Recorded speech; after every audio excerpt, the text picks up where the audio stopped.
Alright guys, time for a new first impression video, and this time it's about the Oukitel K5000. The Oukitel K series has to be the Chinese phone series with the most phones inside. Actually, there are tons of different models available in this series, and the K5000 actually is one of the most recent additions to it. It's one of the first Oukitel devices that pack a 18:9 ratio screen. And actually, for a budget smartphone, which this is, which is priced at around 130 to 150 euros, this features quite an attractive screen-to-body ratio in my opinion. So front looks like a typical phone. We have a front camera, sensors, one LED flash for the front camera, the phone receiver, and nothing below the screen because this one uses software touch buttons.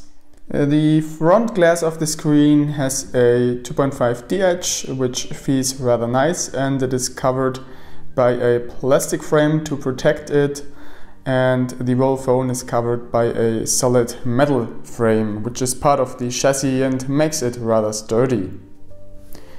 The rear of the phone, which is unusual for cheap phones, is completely covered by glass, and as you can see, it's also 2.5 or 3D glass, however you want to call it, and the curve of the edge is actually pretty significant here. Looks and feels really nice, and it also has some optical effect to it, as you can see, depending on how surrounding light shines on it. On the rear we have the camera module, a dual tone LED flash, the fingerprint scanner, which is quite deep inside the phone's body, the Oukitel logo, and a speaker on the rear, which unfortunately doesn't sound too good. It's kind of flat and tinny, not the best speaker.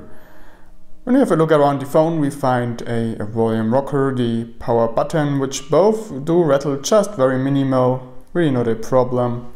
We have a USB Type-C jack, which is also used for audio out, so this phone does not have a 3.5mm connector. We have the voice microphone, and on the other side we have the SIM tray, which can take either 2 nano SIM cards or 1 nano SIM and 1 micro SD card.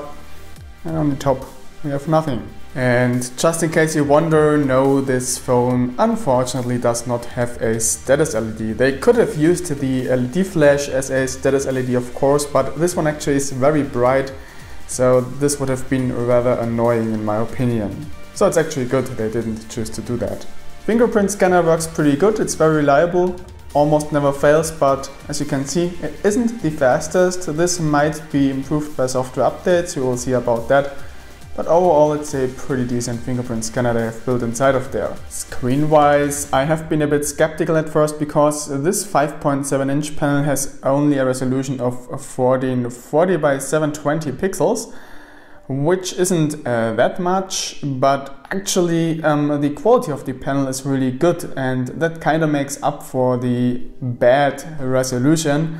So sharpness actually is pretty decent. You don't see that much pixels when you have a normal viewing distance. Of course, if you come closer to the screen you will see them, but still not too bad. So actually the screen is pretty good. I mean, look at those colors, the contrast is good, black levels are good. Viewing angles could be a tad better, but they are not bad. Black gets kinda grayish quickly with very steep viewing angles, but overall, nothing to complain about screen quality. It's actually a really decent panel. Touchscreen is also good for the most part. It's a 5-point touchscreen, but it sometimes has some very minor ghost touches. It doesn't happen often, so it's not really a big deal, but sometimes they do happen.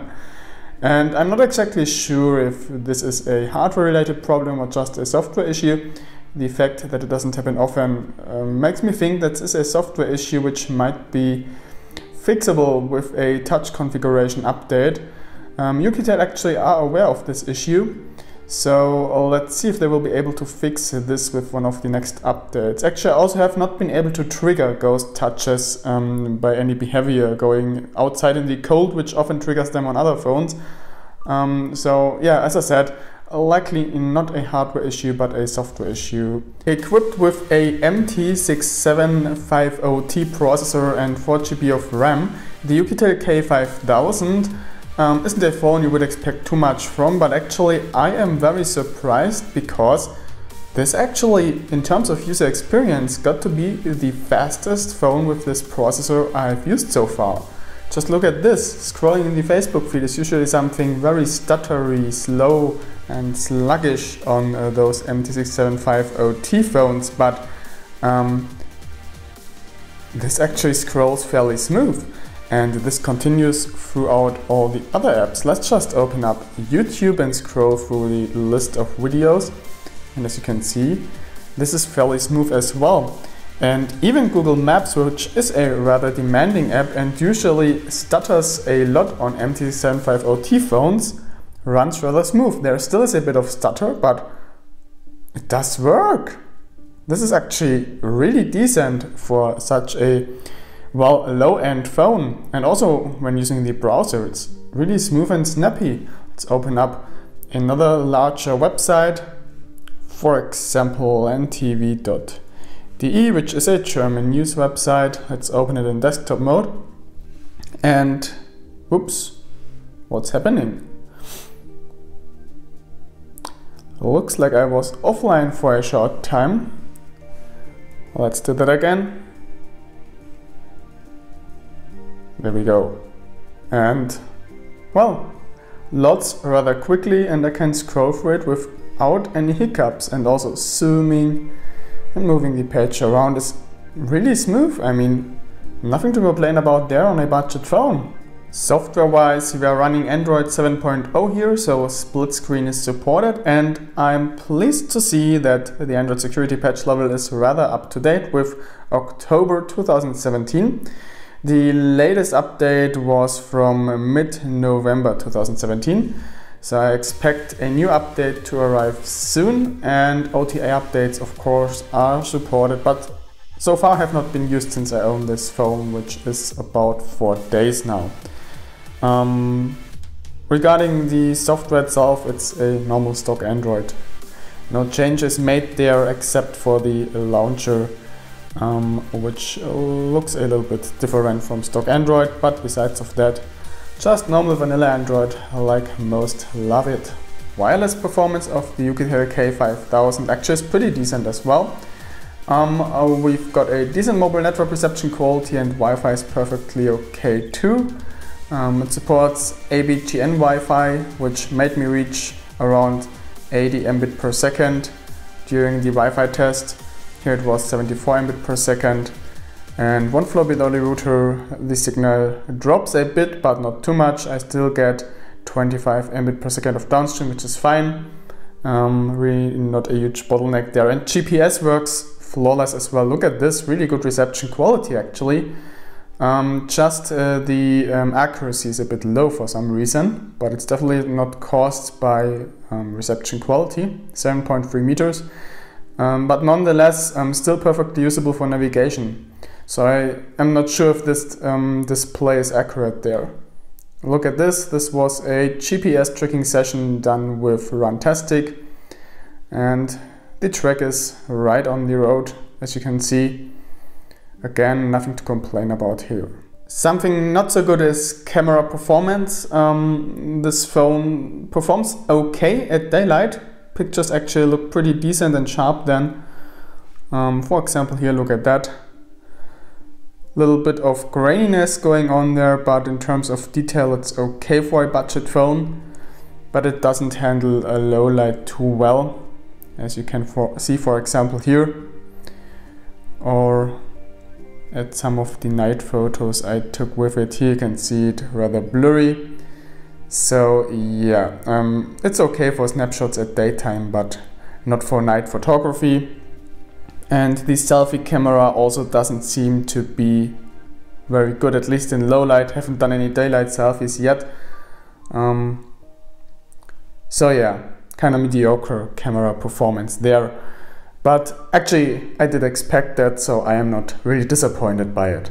Since the Oukitel K5000 actually has a 5000 mAh battery, and that's actually a true claim, I did already verify the capacity by external measurement. The battery life is pretty good on this one. I mean, look at this, screen off consumption 0.4% per hour, screen on consumption 6.2% per hour on average. That's pretty decent for a budget phone. And look at this, screen on time 11 hours 5 minutes, that being rather intense usage, and a screen off time of 115 hours, as well as a combined use time of 30 hours. Those are pretty good values, and that translates to about 2 to 3 days of battery life for me as a power user, which is a very decent value. Charging is done rather quick, but slower than I would expect, because this phone uses Pump Express Plus. It's fully charged from 20 to 100% within 2 hours and 14 minutes. I've already seen phones charging such a huge battery within just 1.5 hours. So that's not a perfect value, but still perfectly fine in my opinion. 50% of the battery are actually charged within 45 minutes or so. So that's really not bad at all. And the phone also doesn't get very hot while charging, which is a pro in my opinion. So bottom line, the Oukitel K5000 has some weaknesses, like the not so good camera, the missing status LED, and some ghost touches which it suffers from time to time right now.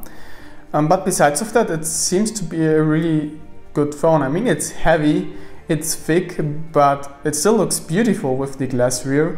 Feels really nice in the hands due to the curved glass. Battery life is decent, performance is surprisingly good. I'm really impressed by this. They really did an awesome job optimizing this. And reception quality is good too. Software is up to date. Yeah, screen is good. Well, doesn't seem to be a bad budget phone. So we will see how it does during the full real life test. I will tell you everything about that in the full review, which is coming in about 5 to 7 days or so. So stay tuned for that. Thanks for watching, and see you soon with more.